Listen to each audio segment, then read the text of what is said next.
لا ماشي تجنا له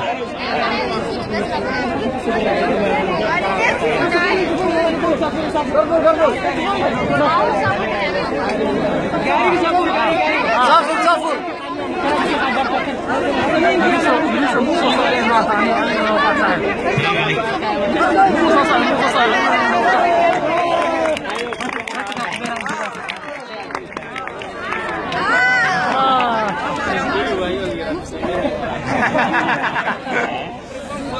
السلام عليكم ورحمة الله وبركاته. يا أدي هذا ما سنتين ترى الله سعتان وياهم حافظان عندنا هي وحنا جديد صوبتي تدفوجها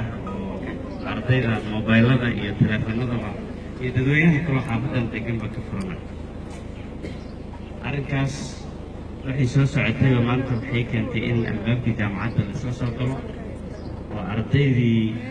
oo ka soo cararay tuugadaas jaamacadda kasoo gabagabay jaamacadda dhexdeedana xabad ka dhigtay runtii arrinkaas arrin aad iyo aad u xanuun badan waaye waa dareemaynaa stresska iyo qalbi jabka iyo niyadjabka uu nagu keenay dhammaanteen haddaan nahay baadasiga gaar ahaan ardayda oo runtii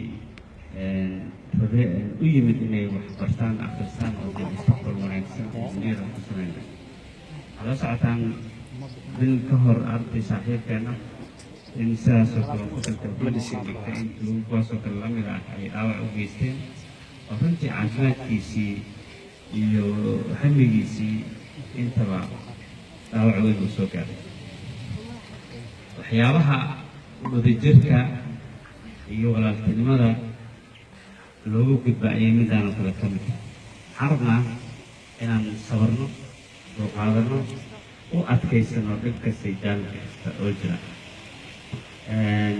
runtii maalinba meel bay soo taagan tahay waxaan rajaynaynaa in arrinkaan maamka calafeedka looga dhigo hadee dadkaas sheeganaya inay ciidan dowladad yihiin ciidan qaran yihiin oo loogu talagalay inay ummaddan ilaaliyaan inay ayagii ay tuugan yihiin oo dad